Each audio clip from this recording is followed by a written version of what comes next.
Okay, everyone, welcome to the September Lake George Board of Education meeting. We will start this evening with roll call, and we are all present in person this evening. Next, we will do the Pledge of Allegiance. So if you're able, please stand and join us in the Pledge of Allegiance. I pledge allegiance to the flag of the United States of America, and to the republic for which it stands, one nation under God, indivisible, with liberty and justice for all. Next item on the agenda is in our presentations and report section. Wow, that voice seems really loud tonight. And it is a presentation on printed materials.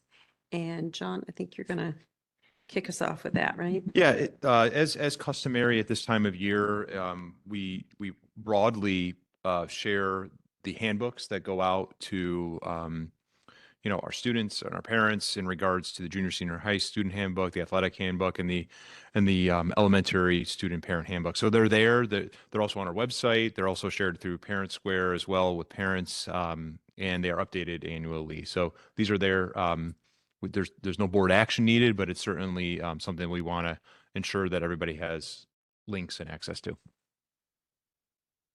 Thank you, John. Did anybody have any questions about any of those items? Okay, thank you. The next item on our agenda is the public hearing for the district-wide safety plan.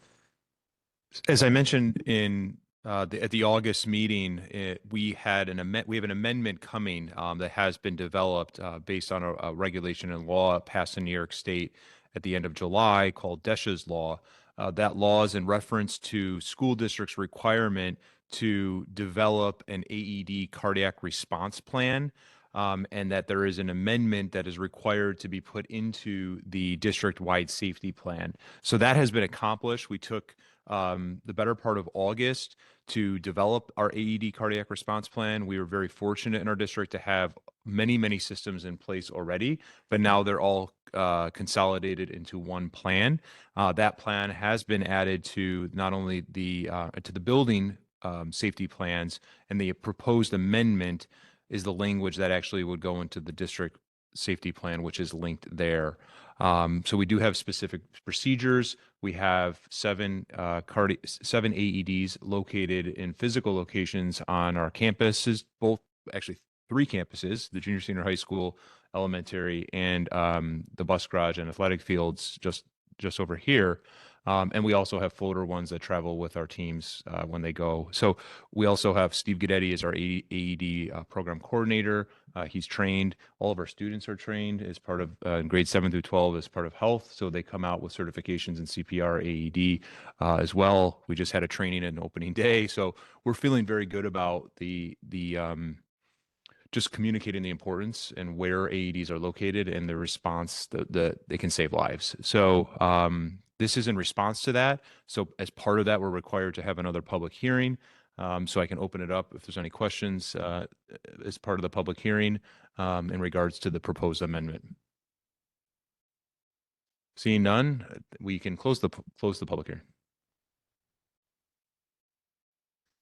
Thank you, John. Any questions regarding that topic? Okay, thank you.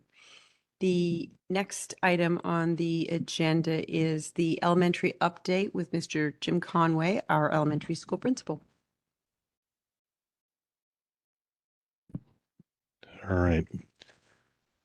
So great start to the school year. It really was. Our kids were in their classes within 10 minutes. The day was up and running. So it's always really exciting. But I wanted to certainly publicly thank Andy Raymond, Jeff DeStefanis, Kevin Parrott for the work that they did and their teams did, because without that work, we don't get off to a great start. And they really have done tremendous work as they do and as they've done in past years, but we really got off to a great start. So thank you to them. Also, thank you to Marianne, Katie, Rosemarie for being there at our kickoff with our staff. Those words are always inspirational and meaningful and get us started off in the right way. So thank you for being there.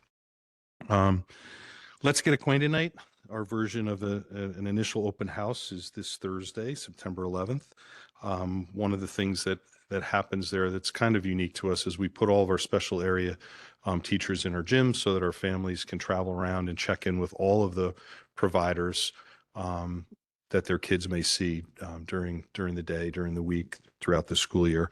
But that's from actually 6 o'clock. We start with our reading teachers doing a Title I presentation. We've done that in many different ways over the course of time. As a school that gets Title I funding, we're required to meet some obligations, and one of them is to do a parent presentation, and we do one right at the beginning of the year where we invite our families in for that presentation. But 6:30, the gym will be packed with folks.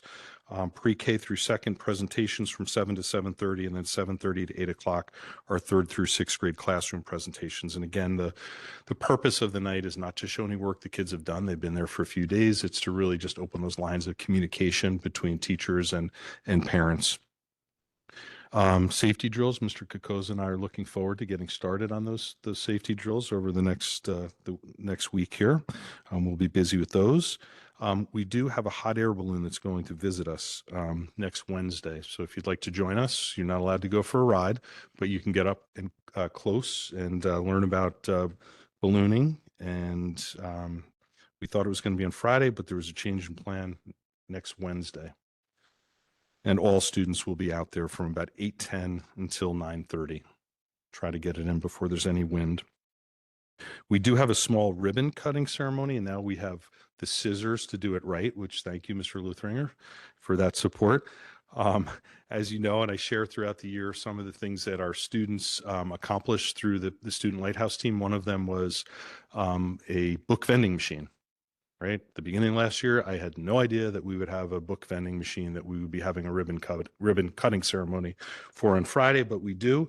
It's 1:30 Friday afternoon in the lobby, and we will get started. Three kids are going to be getting their books, the kids that made this all happen, and next week we're going to recognize those kids that had perfect attendance last year, and then the kids are still going to figure out ways. It's not going to be easy to do, Mr. Conway. Not everybody gets to get a book. Not everybody gets a token.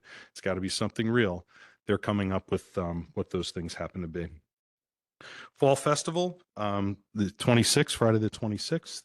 I will be in the dunking booth. I think Mr. Kokoza this year is taking Mr. Luthringer's spot so that he can let his back recover a little bit. We don't want any injuries. But hopefully you'll get a chance to join us. It's a great community event to kick off the year every year. And I just want to mention, I'm not going to go through our goals, but I'm going to mention our 5 action teams at the building level. As you know, all of our staff members are on a team, just like I talked about with our Lighthouse students. They are an action team to make something happen during the year. And the 5 teams, we have a goal setting team. And that is about student goal setting, making sure that their goal setting is in place, that they're tracking goal setting, that they're recording in a leadership notebook their academic goals, their personal goals, and developing a plan to get there, right? We teach kids that, Mr. Conway says he's going to lose weight, but if I don't plan for that, it doesn't happen, right? If I plan for it, I write it down, and I take actions to get there, I have a much better shot. So we're going to ensure that we up our game with our goal setting with students so that when we survey them at the end of the year, they're going to give us a higher response that, yes, they understand how to do this and it all makes sense. John will probably talk about an RTI guiding coalition. That's something that's really important for the district, and certainly at the building level, we are putting together a team of folks to help build our capacity for that tiered system of supports academically and social emotionally. So we're going to have one action team that is our guiding coalition. A service learning team. So it's interesting. We do an awful lot of things supporting the community, and we have community support, but when we shift to service learning and truly teach students and our curriculum kind of matches what that experience looks like. So for example, incorporating writing into something that we're doing to support others. We're going to take a different look at how we're doing that this year. So a service learning team is really going to focus on what we currently do and look for other opportunities for service learning in our community. An academic goal, this is going to be connected to a writing goal. We just spent a lot of time reviewing data. One of the things that we identified was almost across the board, we had a need on one of the writing standards. So we're going to focus on that and have some fun with it with our students this year. And then finally, it will likely become a STEM night team. It says math night and science night, but again, the focus behind that is increasing community engagement and teaching STEM, the math, science, and tech in a fun way and a new or innovative way with our kids. So those are the 5 teams, and I will keep you posted on the progress of those teams. Questions? As always, lots of awesome stuff going on. Thank you, Jim. Okay. All right. Thank you. Did you have something? No? Thank you. The next item on the agenda is the secondary update with Mr. Frank Koza, our secondary principal. Thank you. I shut the air off, so it should get a little warm in here. Okay, so our shared decision-making body, just like the cabinet at the elementary school, at the high school, it's called Forum. We met today. We're starting the process of setting our goals for the school year. So probably at the October board meeting, I'll have the Forum goals.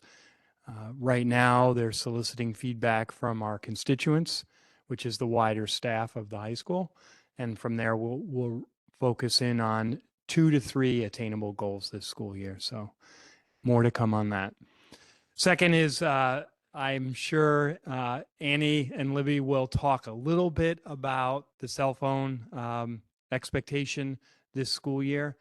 We spent a good portion of our first staff meeting on Tuesday talking with the high school staff about how to approach this new expectation for our students this school year.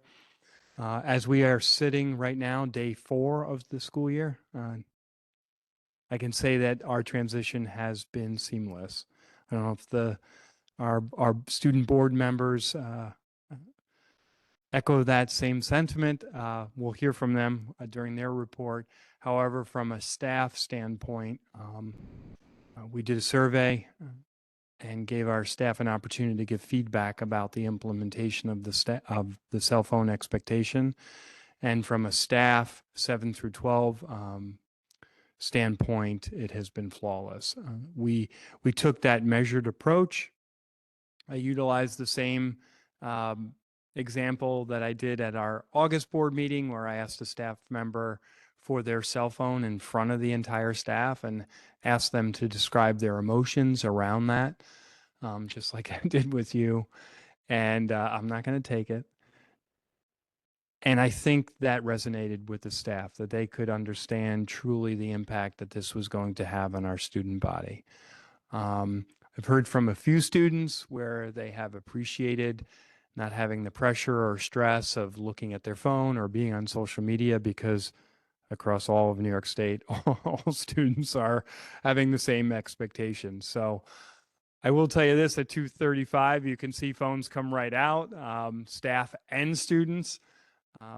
So far, knock on wood, things have been going fairly well. And third piece, and then any questions that you might have, you're going to be hearing a lot from me these next couple of months about the 250th anniversary of the American Revolution. So Lake George High School is taking part in those anniversary commemorations in Warren County. As you heard from Katie, she read Rick Atkinson's book, Pulitzer Prize winning book, author. Rick is coming to Lake George High School. So we had our students read, as their summer reading assignment, one of Rick's books, not necessarily around the 250th, because he's written a few books, one being on the topic of World War II, the other, why he's coming here, is on the American Revolution. Well, on Friday, December 12th, Rick is coming here. He's going to spend the whole day here talking to our students. Now, did you guys read one of his books? World War II, American Rev? All right. So some of our students for their summer reading, but they had choice, so they may have not chosen that book. But Rick is going to come here and meet with our students all day on the 12th. Then in the afternoon, there's going to be a commemoration of Henry Knox's artillery train, which started at Ticonderoga, went all the way down Lake George because it was frozen, landed at the Southern Basin, and Henry Knox got those cannons to Boston, which ultimately was a instrumental piece of us, the rebels fighting the British and keeping Boston. So on December 12th, there's going to be a commemoration of Henry Knox, a recreation of Henry Knox landing at the Southern Basin. All of the county historians are going to be part of this. Our school is going to be part of it. And then Rick Atkinson is going to give a meet and greet at the Holiday Inn. And then at 7 o'clock here in the auditorium, a presentation on not only his book, but also Knox's Noble Artillery Train. So we're hosting that event. It's kind of a big deal that Rick is coming here, but also presenting in our auditorium that evening. In the spring, there'll be another large commemoration around Memorial Day. And I keep looking at Rosemary because her and I are on the same committee who are supporting these endeavors around Memorial Day, in which, if you recall, some Revolutionary War soldiers' remains were found on Cortlandt Street about say it again, 44 of them, but how many years ago? 4 or 5 years ago, when a local developer was developing a site. Those remains have been entrusted to the New York State Museum and are going to be formally reinterred at Battlefield Park this Memorial Day commemoration in May of 2026. It will be another big deal for this community. The last time remains were reinterred, where the current remains are at Battlefield Park, thousands of people showed for that commemoration. So they are talking about the governor perhaps being here and other state and federal representatives as these remains will be reinterred at Battlefield Park. So our school community will be part of that. So this is a big year for the 250th. Our teachers will be supporting it, our students will be supporting it, and our school community will be supporting it. So I don't know if you have any questions. Oh, thank you very much, Fran. Thank you for your work on that. Again, it's so nice when the school, when we have these partnerships within our community, and this is another great example of that. So thank you. Yeah. The next item on the agenda is the student board member report with Annie Fish and Libby Pate. Hi, I'm Libby Pape, and it has been a great start to the school year.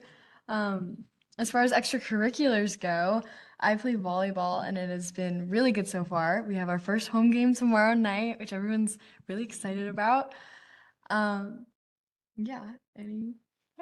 Yeah, I would definitely say that the Lake George athletics are in full swing right now. I run cross country, and my first meet, like scrimmage type thing, is tomorrow.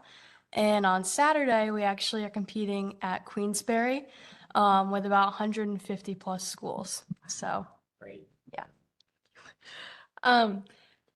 The school year, as far as classes itself, has been really, really good. The cell phones have been a big adjustment, but it has been really seamless. Cell phones have had a variety of responses from students. Personally, I really like it so far. It does feel like everybody is communicating with each other a lot more, which is interesting to see because I think people expected that a little bit, but it's really cool to experience it yourself. And as far as the withdrawal that we were discussing a couple meetings ago, it's been a wide spectrum of how much people are missing them, but it does seem like people are getting more used to it even by day 4, and the teachers have been really good about not being on them either. I would definitely agree with Libby. I don't think I've seen like many people in my grade at least that have struggled with this really at all. Yeah. As far as student council topics, we don't have anything right now because we haven't met yet, but we have our officer meeting tomorrow to plan for our meeting all together on the 24th.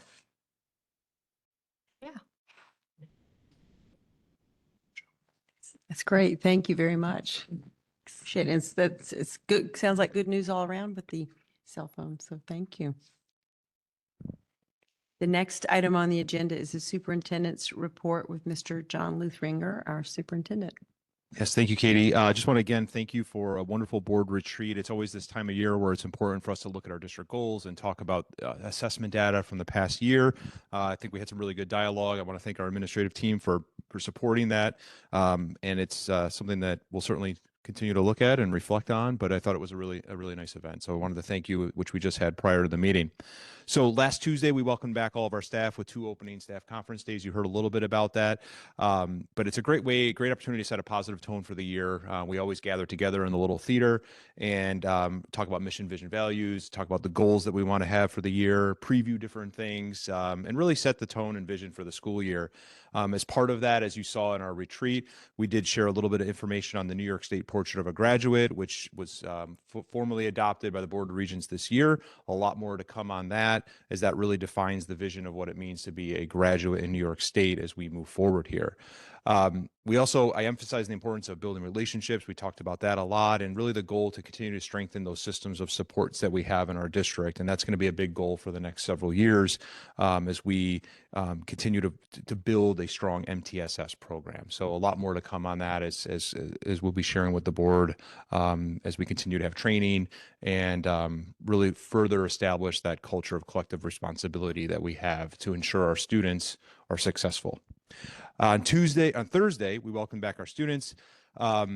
We had Georgie out front. It was awesome. It was great. I really think it helped, it helped our students just excitement. Every now and then we know with pre-K and kindergartners, you might have some tears. We didn't have any. So they were just flying in, Georgie, and hugging Georgie. It was just really wonderful.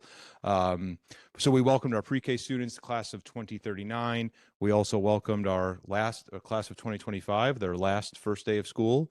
So we're excited for them. It was really a highly successful opening. I say this every year, but we hit the ground running here, and there's just a tremendous amount of coordination that occurs to make that happen.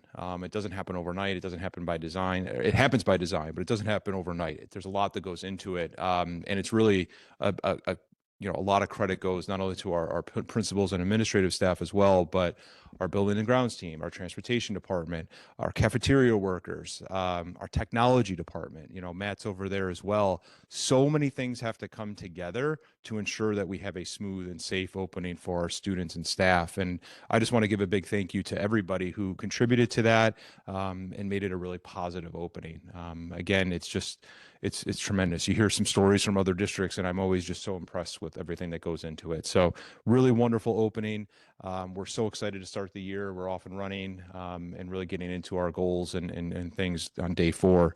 The last thing I just want to mention, I want to congratulate the junior senior high school for being ranked #1 in the Glens Falls metro area in the latest U.S. News and World Report on school rankings. Both of our schools have been ranked in the past extremely, extremely high, but the latest updated rankings were specific to the high schools in the region. And it's really, again, a credit to our teachers, our staff, our leaders and our students, of course, who help bring that to life. So it's really just kind of one of those things, a nice way to end the summer with some really positive news in the newspaper. And we're excited for the year ahead. So thank you. Yeah, I was so happy to get to be at the opening day for teachers last Tuesday. The positive energy in the room really was palpable. And thank you, John, for coordinating a wonderful kickoff. It was really, really powerful and positive. And I think we've already gotten our money's worth out of the Georgie costume. I wasn't there, but the pictures are so adorable. They're so precious. And that was genius. Whoever thought to send Georgie over for opening day. I mean, it's like Disney on the first day of school, right? Our own Disney character. Everybody got to take a picture. So thank you for doing that.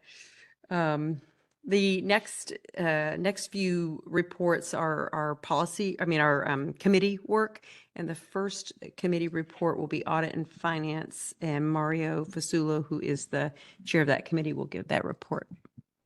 Thanks, Katie. We reviewed the June Treasurer's Report and Claim Auditor's Report.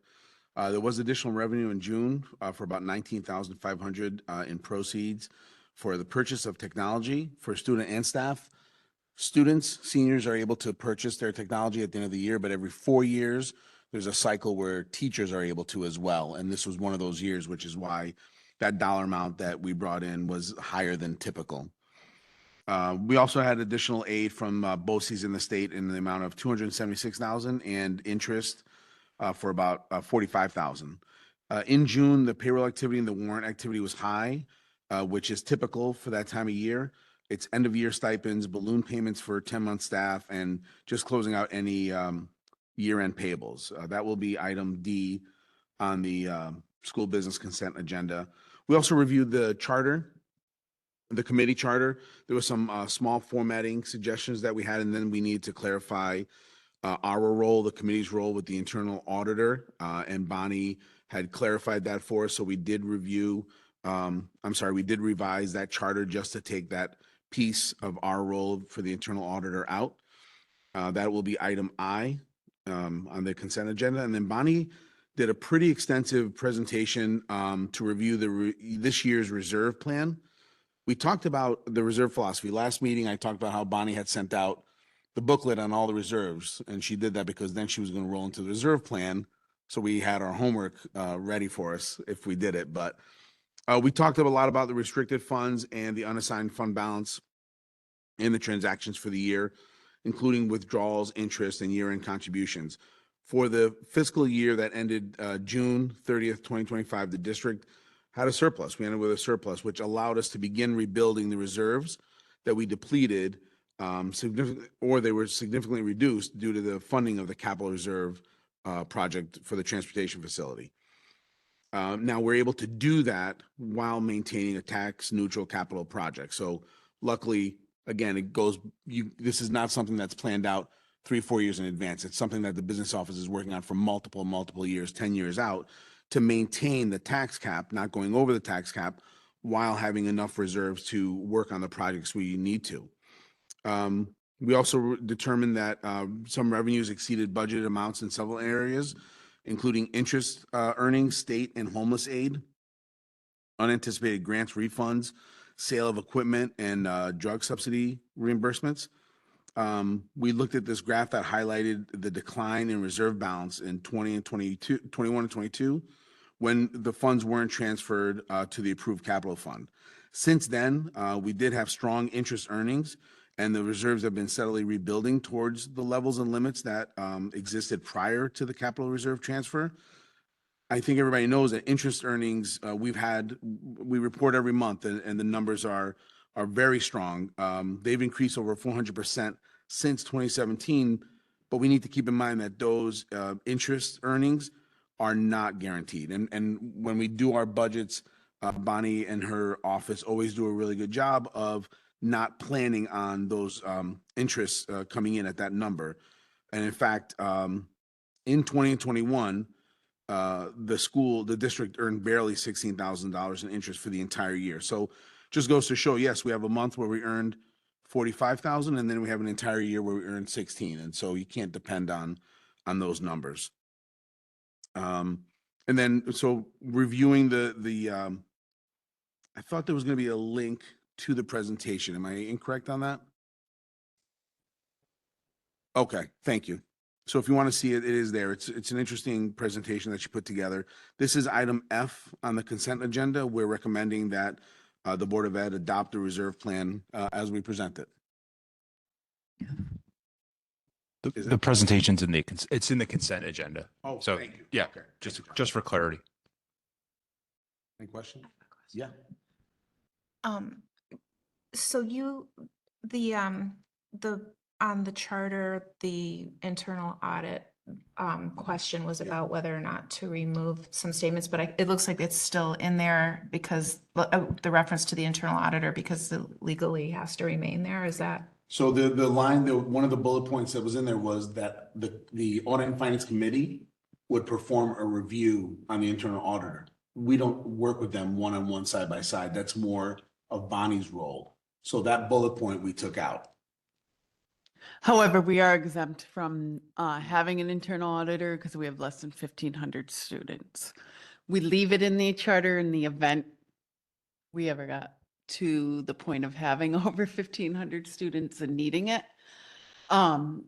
But the evaluation piece, the Audit and Finance Board Subcommittee evaluating an internal audit doesn't occur and would not. Good question. Thank you. Anybody else?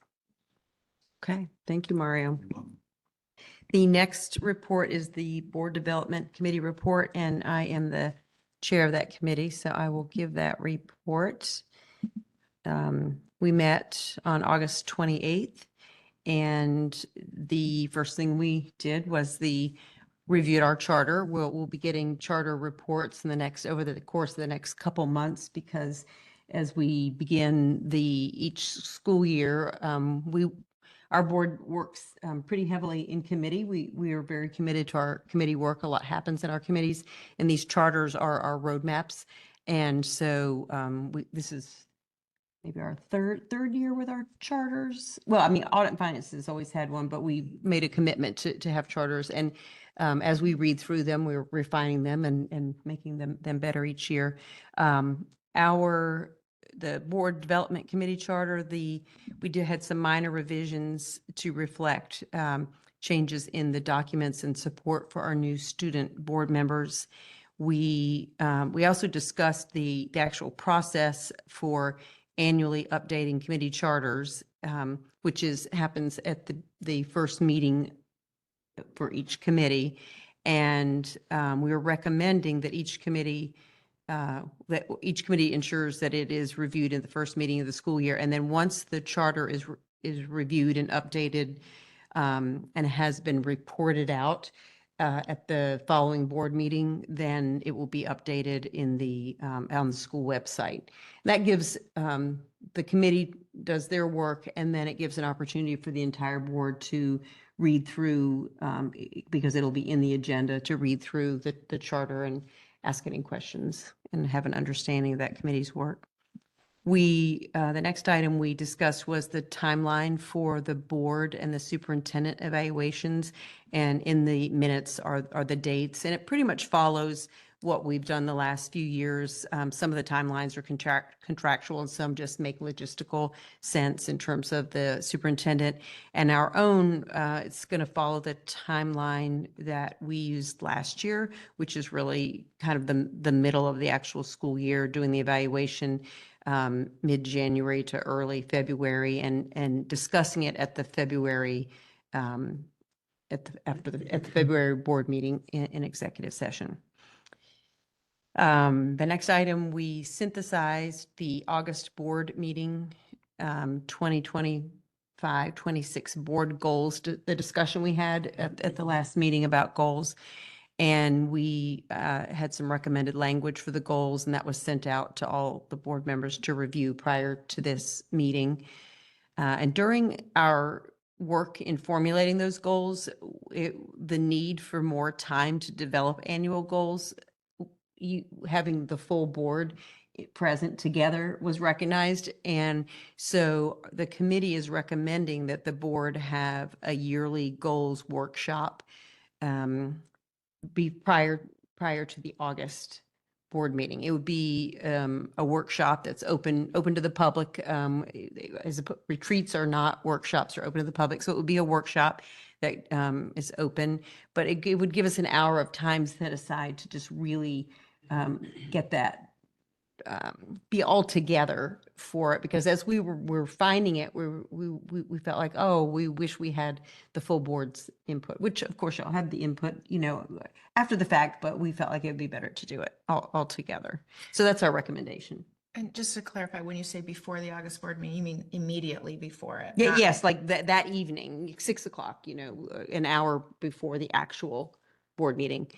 And yeah, so hopefully that sounds appealing to folks. That's our committee's recommendation. And later in the agenda, we will have an opportunity to vote on those goals and any discussion there might be. We determined the ideal timeline for each of the yearly board development tasks. We have quite a lengthy list of tasks, and so to keep them organized, we developed, what's the ideal time for that to happen. And in follow-up, I have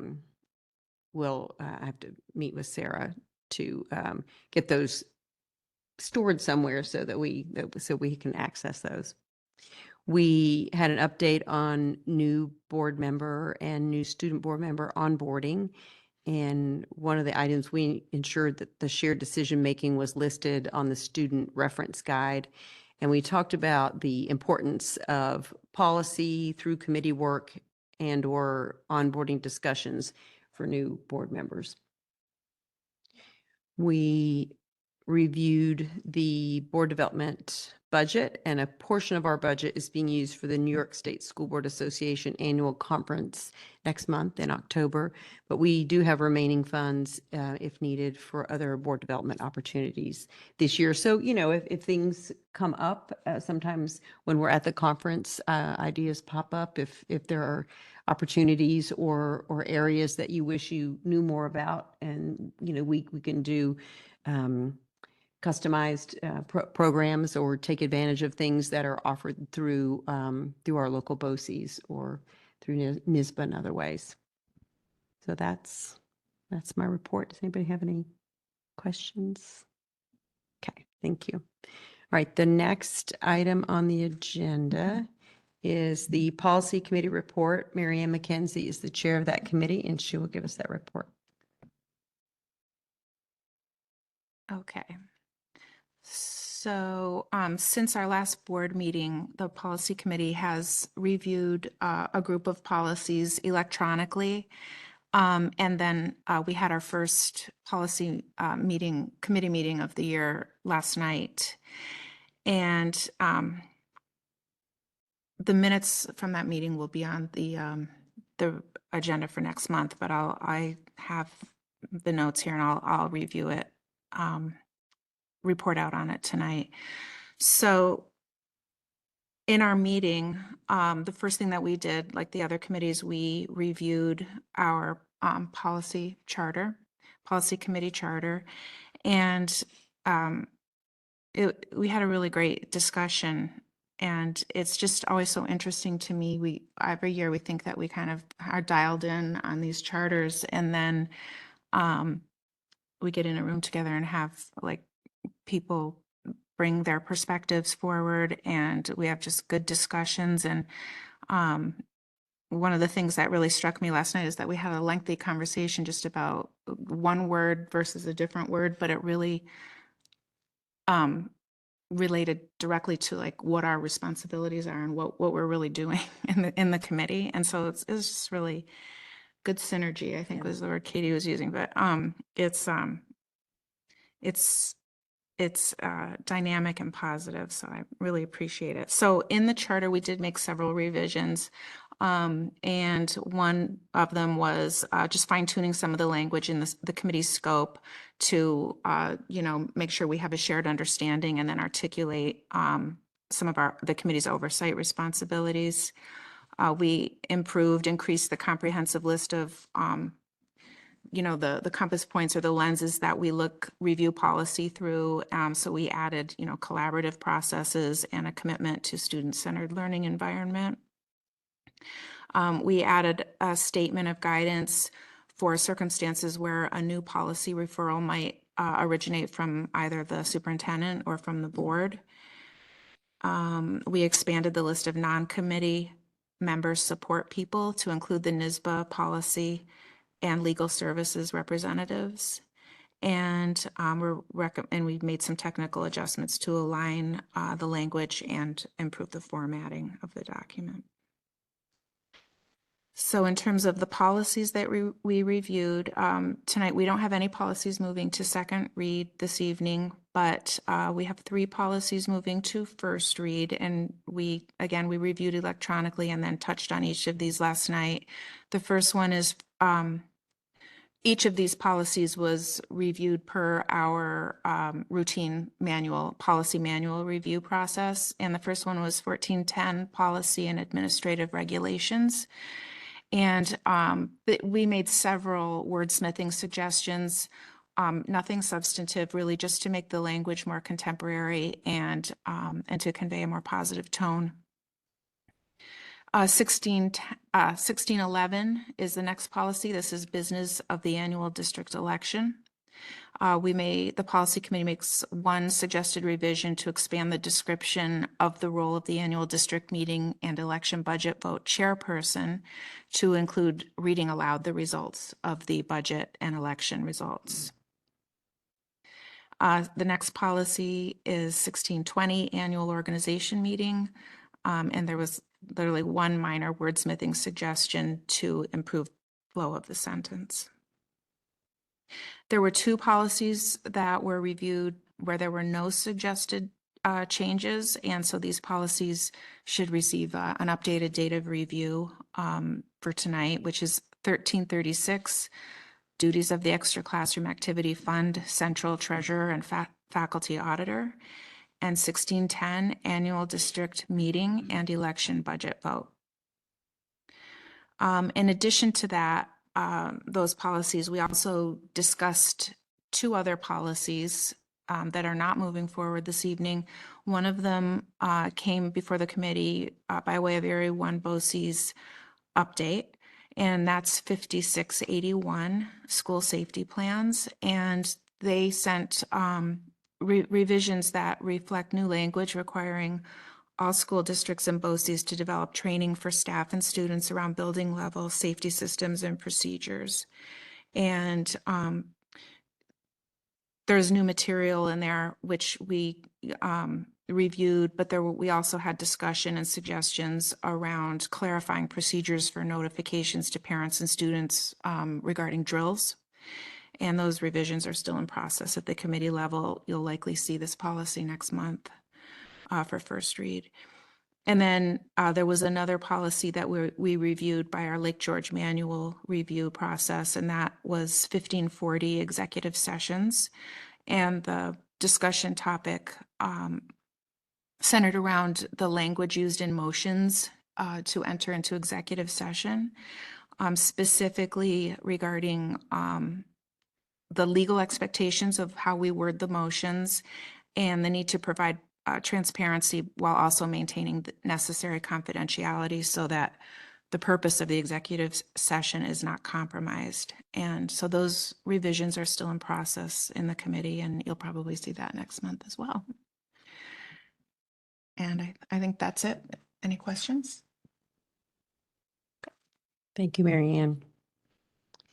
The next item is the first of 2 public comment periods. This first period is for items that are pertain to the agenda. And we don't have anybody with us this evening. But if there is someone who is attending virtually, you can send your comment or question to us at boe@lkgeorge.org, and that will come to the board and our superintendent, and we'll get back to you as soon as we can. The next item on the agenda is the school business consent agenda.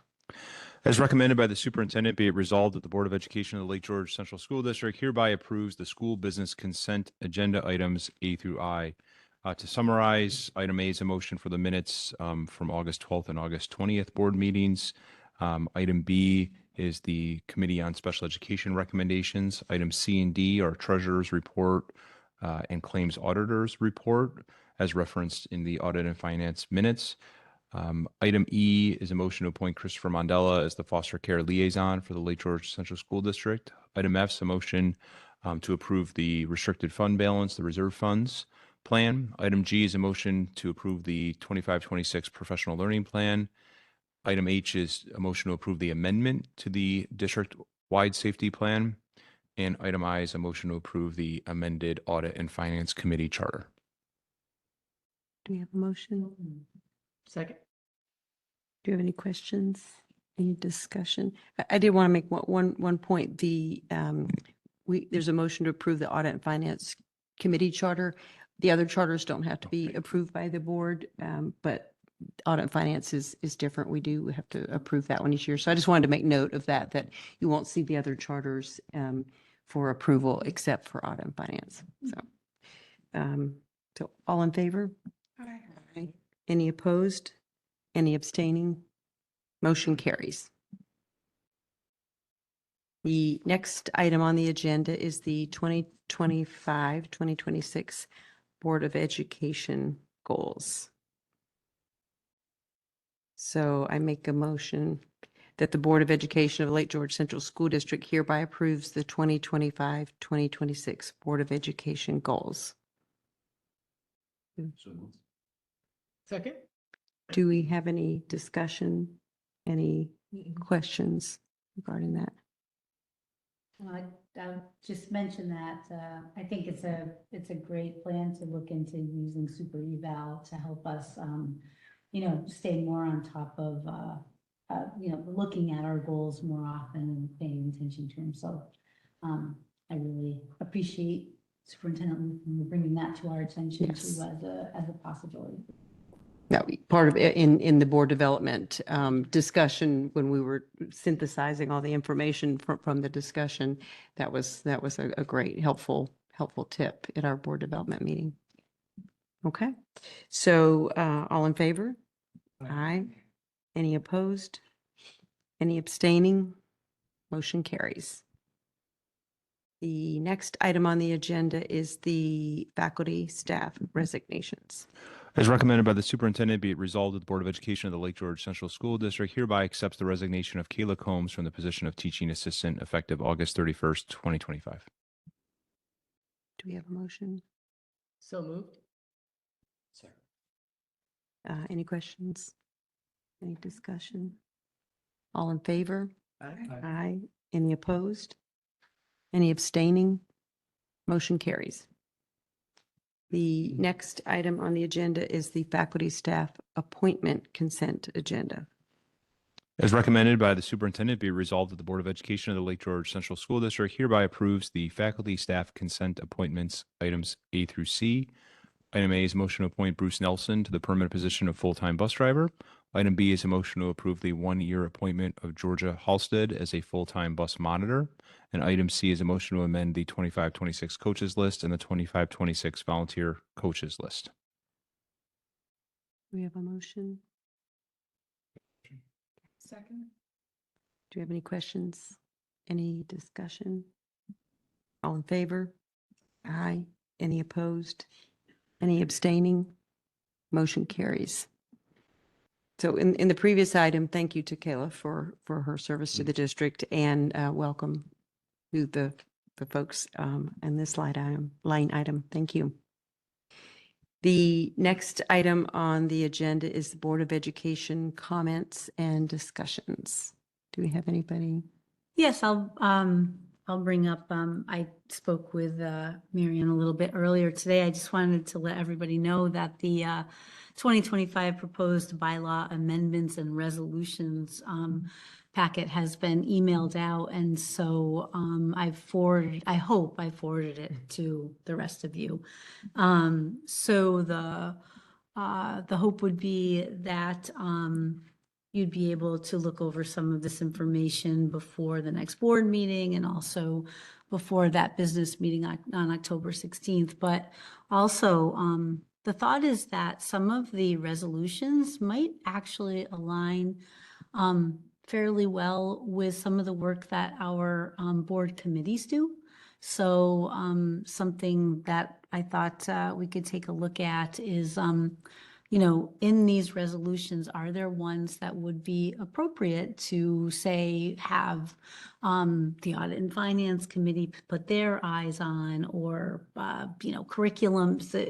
It just, if there were specific ones that I certainly wouldn't have the expertise or the knowledge to be able to make a decision on who needs to be able to get their eyes on these certain resolutions so that I can represent them appropriately.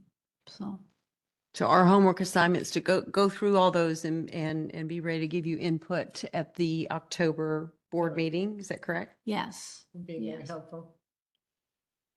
But I know audit and finance has a committee meeting before Yes, our that's next right. meeting, but Yes.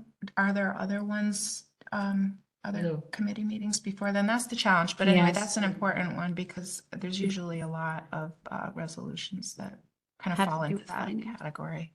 But We have Yep. building and grounds is the next one, October. So that's October 12th, 14th. the 14th. Yeah. And I know you'll be putting your eyeballs Yeah. on these. So we all, now that we have it as well, we'll take a look from our perspectives as an administrative team, if there's any resolutions that resonate deeply. I saw one, resolution 4 that has to do with, fully funding, pre-K, which is I would say right off the bat is one that would be critical for us, and really a lot of schools, but in particular, we receive a small slice of state funding for pre-K. So to have that, that resolution approved would be helpful for our advocacy efforts, to receive more state funding.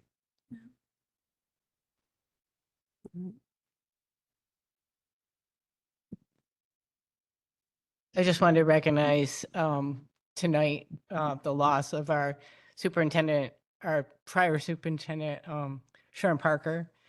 And just so that everyone knows that he passed away, and there will be a memorial service. I'm not sure of the date yet, but do you know? 6. 6? 8. Oh, sorry. Oh, so just wanted to recognize that, all the hard work that he did, and wonderful job he did for our district. So. Yeah, thank you, Rosemary. I just want to also echo that as well. A legacy, Sherm left here in the district. I got a chance to know him through Rotary, and also just to share that I know Fran and both Jim have been integral working with the family. We've been coordinating with the family in regards to their wishes and ways that we can give back to the school and the community, through scholarships, and then also through a I guess Sherm had a very fond love of sports and athletics, but was very visible at all soccer games. So there's in the works of a memorial bench for him on our district. So I know I shared that with the board recently, but that's something that's in the works. There's a group of dedicated retirees who are working on that right now, and we'll talk more about that once that donation is proposed to the school district.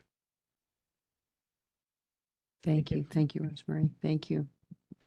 Anybody have any other? Oh, I was just gonna make one other comment. I was at the the first PTSO meeting last night, and I don't know, I wanted to comment on just how lovely the atmosphere was with that group. And I just, everybody who spoke, the administrators and is it Mr. Reinhold? Is that his last name? Just the pride and loving energy toward the school was just, it was just so sweet. And there were many new parents there, and it was just really good energy, and it was well attended. And I just think it's special. I just wanted to mention it. It's really nice. Yeah. I know I was disappointed I couldn't Yeah. get to that. I always enjoy those. Thank you, Marianne, for attending and for letting us know. I also just wanted to mention, we have a really exciting event coming up for me and Annie. September 17th at the Ballard Road Conference Center, we have a welcome event for new student board members.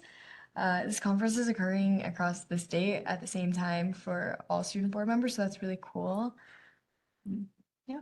And so other student board members from our region will also be there. And so some of the goals for that event are they're going to provide student board members with a fundamental understanding of their roles and responsibilities. And also they're going to connect with state and local education leaders and celebrate their sense of community service and leadership. and elevate student voices within the region. Well, thank you both for committing the time to do that. I think you'll find it worthwhile. I know when we go to our New York State School Board Conference, one of the things you talked about, meeting other board members from the region. There's really a lot of power in that. It's fun. You learn a lot about how, philosophies at other schools and how other schools do things. And I think I found that every year that meeting other board members from across the state, across the region is really, really helpful. So thank you for taking the time, and I know you'll probably have to do some makeup work from your classes. So much appreciated. And then we look forward to hearing, what you learn that evening. We have the opportunity to learn how to be better at supporting you guys and working as a team. So I know some of us are going to that event that same evening. So we'll compare notes and get better together. So, right. Anybody else have anything? Okay. The next item on the agenda is the second public comment period. And we still don't have anybody here with us. So again, if anybody's joined remotely, you can certainly reach out to us at BOE@lkgeorge.org, and the board superintendent will receive that and we'll get back to you. And the last item on the agenda is our adjournment. Be it resolved that the Board of Education of the Lake George Central School District hereby adjourns the meeting of September 9th, 2025. All in favor? Aye. Any opposed? Motion carries. Thank you, everybody.